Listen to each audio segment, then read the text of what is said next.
France 24 et RFI présentent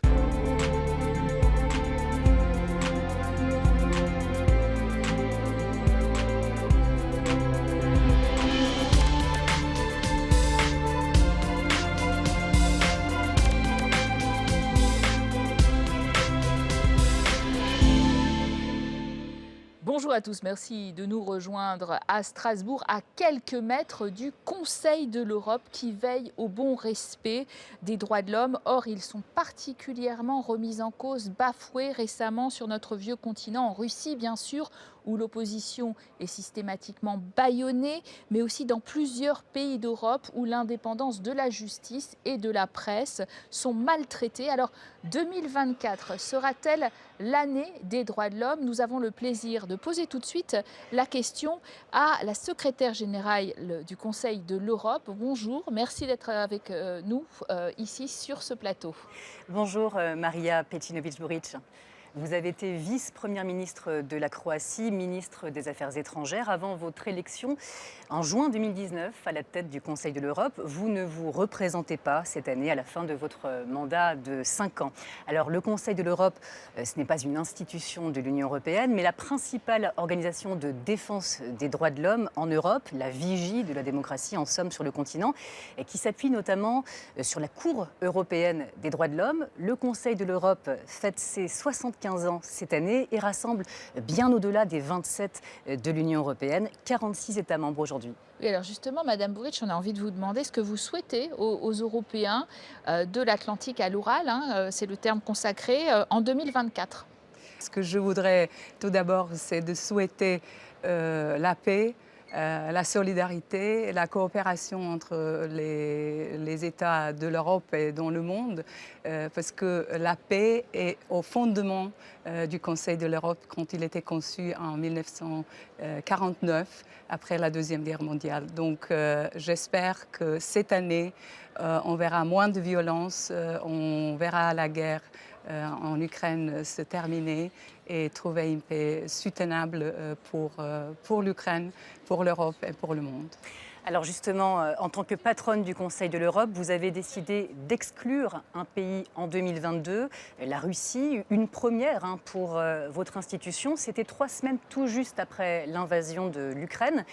Une guerre de haute intensité entre 2 de vos pays membres, ça a compliqué incroyablement votre mandat?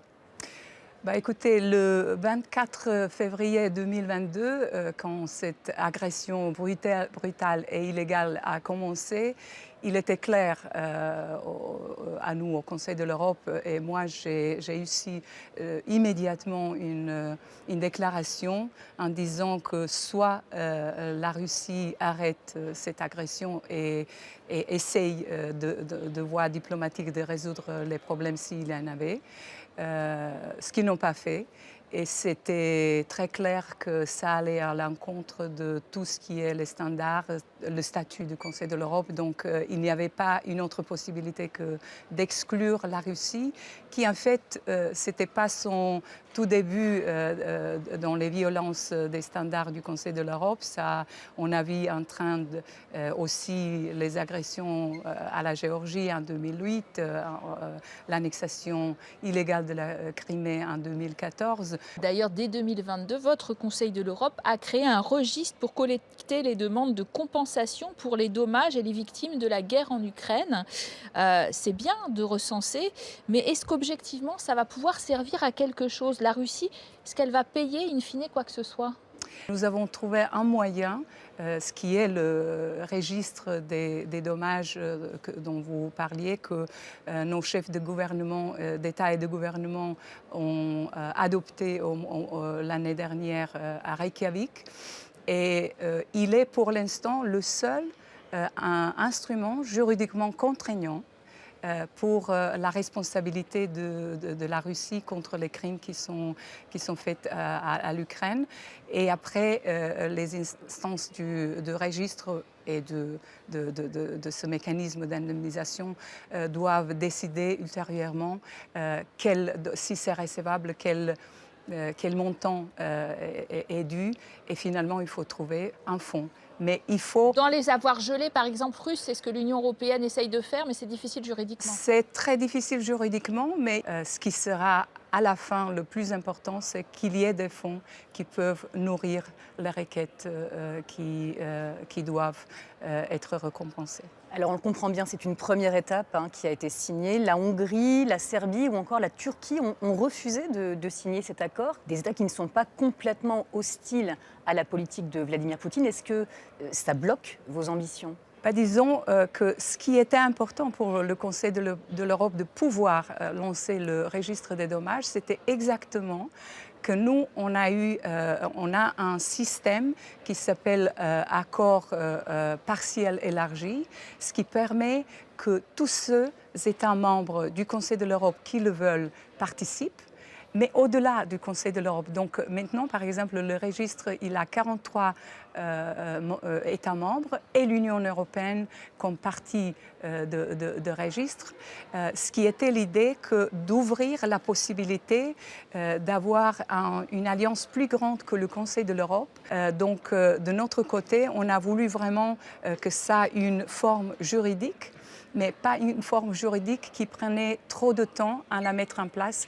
Et c'est pourquoi le Conseil de l'Europe avait cette forme très unique juridique de cet accord élargi qui a permis de mettre un registre des dommages très vite. Tous les États de G7 sont membres.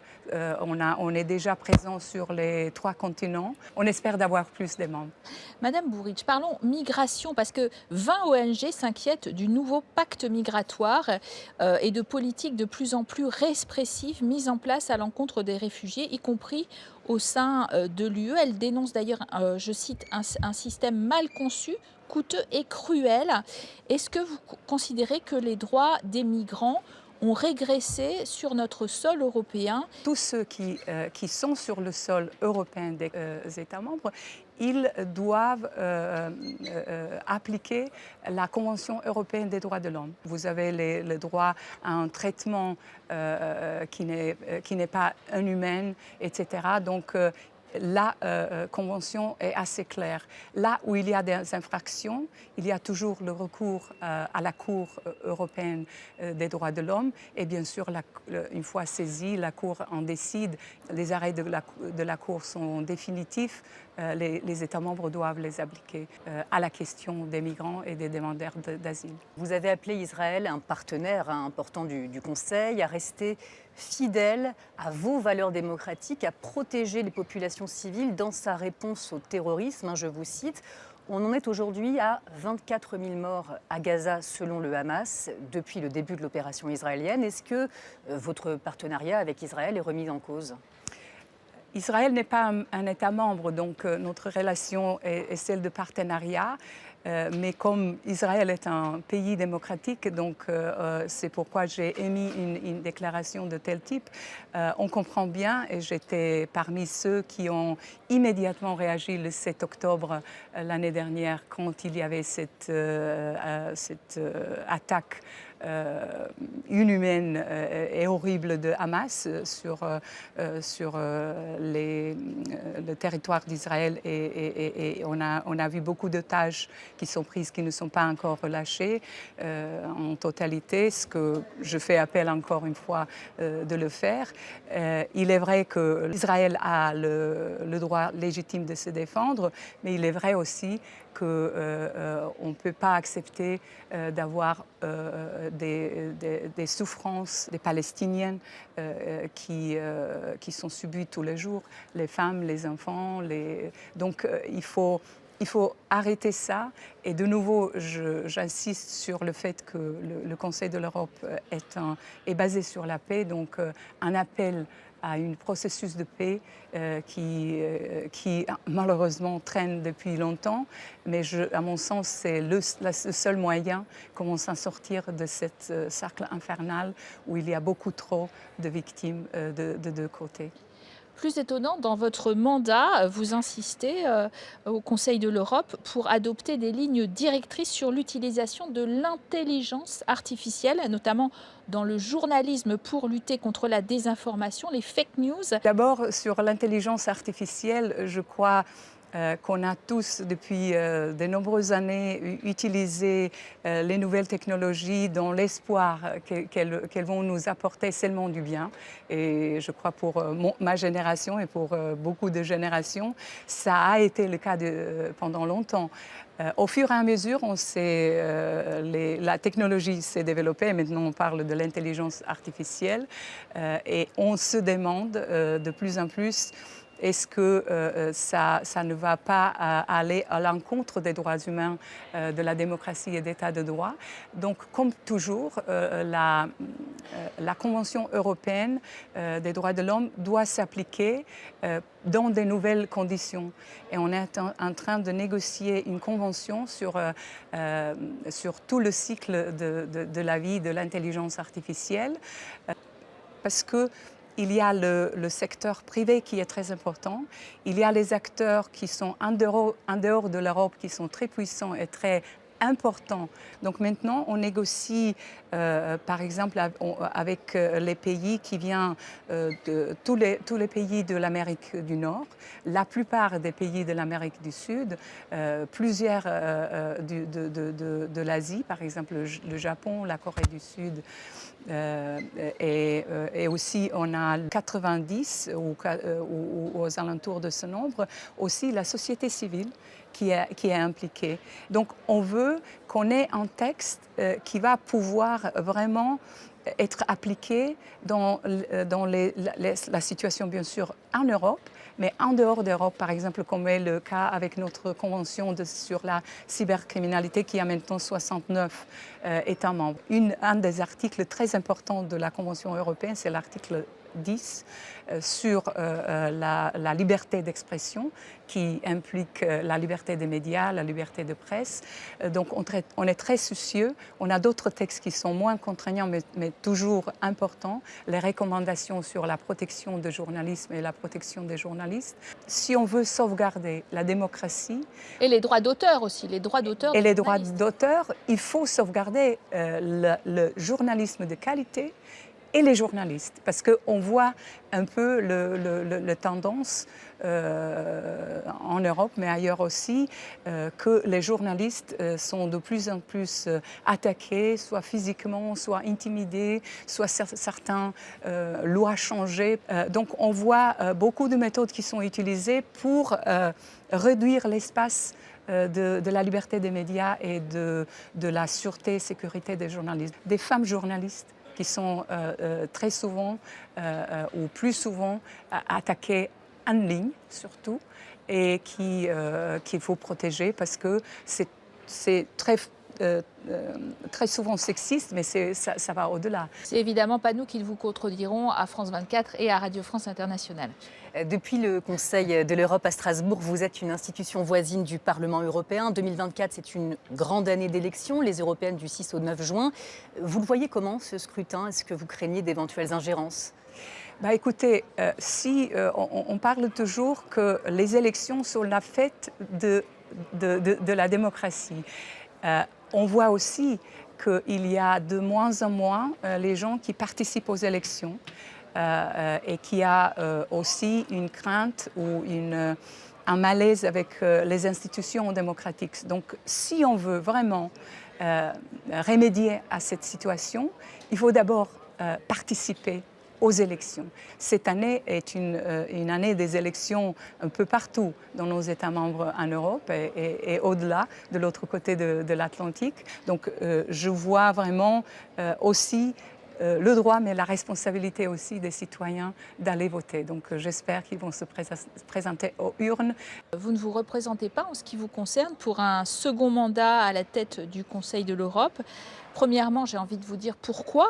Et puis, il y a 3 candidats pour vous succéder, 3 hommes en lice, un Belge, un Suisse, un Estonien. Qu'est-ce qu'ils doivent apporter justement au Conseil de l'Europe en 2024-2025 pour leur mandat? Écoutez, quand je me suis présentée il y a 5 ans, il y avait une égalité de sexe. Donc, on était 2 femmes et 2 hommes. Et j'étais très heureuse parce que même le Conseil de l'Europe qui essaye de donner la poussée à l'égalité des genres n'était pas le champion lui-même pour ce qui est la sélection des femmes comme secrétaire générale. Donc, vous vous souvenez très bien, il y avait seulement une femme, une grande dame de la politique européenne et française, Catherine Lalinière, qui a dirigé le Conseil de l'Europe. Je crois que ça devrait changer. Donc, le fait qu'on a 3 hommes maintenant n'aide pas. En ce qui me concerne moi-même, c'était des raisons personnelles pourquoi j'ai décidé. Dans les temps qui sont très difficiles, parce qu'il y avait la pandémie que personne n'était pas préparé pour. Il y avait bien sûr, il y a encore cette agression brutale et illégale de la Russie. On a dû expulser donc le plus grand État du monde, le plus grand État de Conseil de l'Europe. On continue à faire face à un recul démocratique en Europe. Donc, il y a beaucoup à faire. C'est au secrétaire général qui est là pour vraiment tenir compte de toutes les questions qui sont là. Donc, au Conseil de l'Europe, il y a tant de questions qui doivent être abordées. Vous avez récemment aussi mentionné l'égalité de genre en ce qui concerne la Convention pour la promotion et la lutte contre la violence à l'égard des femmes et la violence domestique, par exemple. Ça, c'est une question très, très importante. C'est un fléau qui est universel, malheureusement, encore dans le 21e siècle. Donc, qu'il soit des hommes qui vont diriger dans le futur, dans le prochain mandat, ils doivent aussi s'attaquer à ces questions. La Convention d'Istanbul est le standard phare dans le domaine parce qu'il n'y a pas dans le monde autre standard meilleur que celui qu'on a au Conseil de l'Europe. Merci Maria Pejcinovic-Buric, secrétaire générale du Conseil de l'Europe. Merci d'avoir été l'invitée d'ici l'Europe. Merci à tous de votre fidélité. L'information, bien sûr, continue sur nos 2 antennes, France 24 et Radio France Internationale.